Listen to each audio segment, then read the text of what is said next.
1 minute ago, the alert started popping up. Not the loud kind. No emergency broadcast. No breaking news banner on every channel. Just quiet notifications, updates buried in financial feeds, and short statements that most people will scroll past without realizing what they're actually seeing.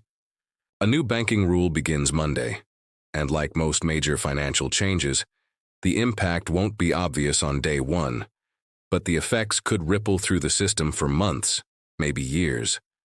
Whenever a banking rule changes, the first instinct is to assume it's boring, technical, or irrelevant to everyday life. Fine print, regulatory language, something only bankers and lawyers care about. But history tells a different story. Some of the biggest financial shocks didn't start with crashes. They started with rule changes, adjustments in capital requirements, new liquidity standards, tweaks to how banks report risk or move money. Quiet changes that slowly alter behavior across the entire system. This new rule isn't being framed as a crisis response. It's being presented as a stability measure. That alone should make people pay attention. Because stability rules usually appear when regulators believe instability is already lurking beneath the surface. At its core, this rule changes how banks measure and manage risk, not in a dramatic overnight way, but in a way that subtly affects lending, reserves, and access to money. Banks will now be required to hold different levels of capital against certain types of assets. Some assets are being reclassified. Others are being treated as riskier than before. That matters because banks don't just hold money. They create it through lending. When rules make lending more expensive or less attractive, banks don't announce it. They simply tighten standards, fewer approvals, higher interest rates, stricter requirements. From the outside, it feels like the economy is slowing for no clear reason. But underneath, the plumbing has changed. The timing is important. This rule arrives at a moment when interest rates are already high, consumer debt is stretched, and governments are rolling over massive amounts of borrowing at higher costs. Banks are being asked to be safer at the exact moment the system needs liquidity. That tension never resolves cleanly. Supporters of the rule argue it will make banks more resilient, that it reduces the chance of sudden failures, that it protects depositors and taxpayers. And those arguments aren't wrong. Stronger buffers do reduce certain risks, but they also shift risk elsewhere, into shadow banking, into private credit, into less transparent corners of the financial system, where regulation is lighter and oversight is weaker. Rules don't eliminate risk. They move it. And when risk moves, opportunity follows. Large institutions with scale and flexibility can adapt. Smaller banks struggle. Regional lenders feel pressure. Mergers increase. Competition shrinks. The system becomes more concentrated. That's not a theory. It's what happened after previous regulatory overhauls. Another consequence is psychological. When banks know rules are tightening, they act defensively. They prioritize balance sheet health over growth. They become less willing to take chances. That caution spreads. Businesses delay expansion, hiring slows. Consumers pull back. Not because anyone announced a recession, but because credit quietly became harder to access. Most people won't connect this to a rule that started on Monday. They'll blame prices, or politics, or global events. But the rule will be part of the background pressure.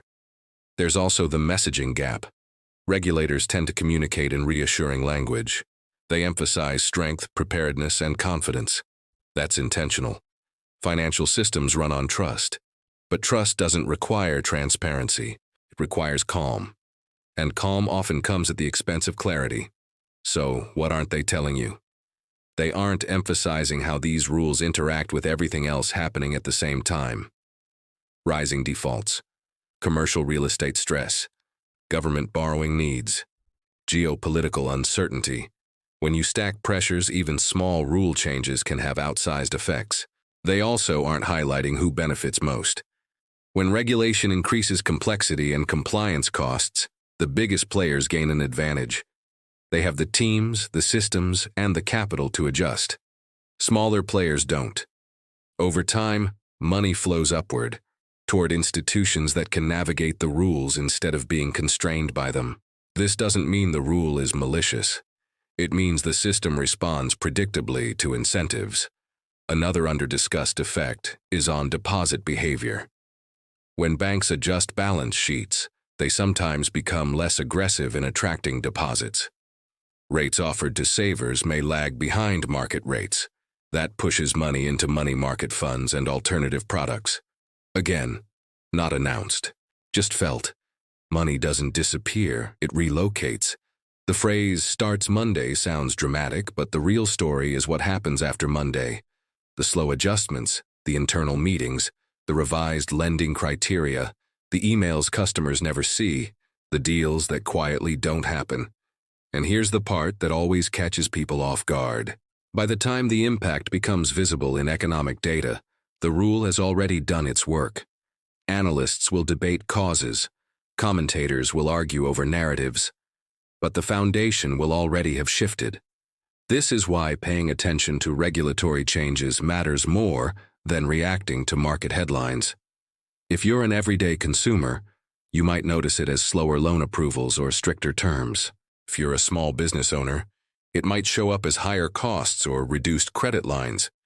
If you're an investor, it might appear as volatility in bank stocks or shifts in where returns are coming from.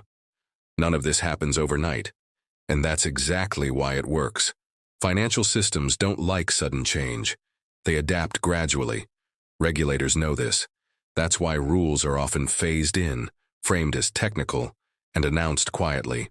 The danger is assuming quiet means unimportant. Every major financial era is shaped by rules most people never read. The removal of rules created booms. The reintroduction of rules created consolidations. Neither is inherently good or bad. They just redistribute power and access. This new banking rule is part of that ongoing cycle. It reflects a world where risk is being repriced, where safety is being prioritized over speed, where institutions are preparing for a future that looks less predictable than the past decade of easy money. Whether that future turns out stable or strained depends on factors far beyond one rule. But this rule is a clue, a signal, a small lever pulled at a sensitive moment. The biggest mistake is ignoring it completely. Because while headlines focus on markets, elections, and personalities, the real structure of the economy is shaped quietly, in documents most people never see. Monday isn't the end of anything, but it may mark the beginning of a new phase in how money moves, how banks behave, and how access to credit feels on the ground. And by the time everyone agrees something changed, it will already be normal. That's how these shifts always work. Not with panic, not with alarms, just with a rule that starts on Monday.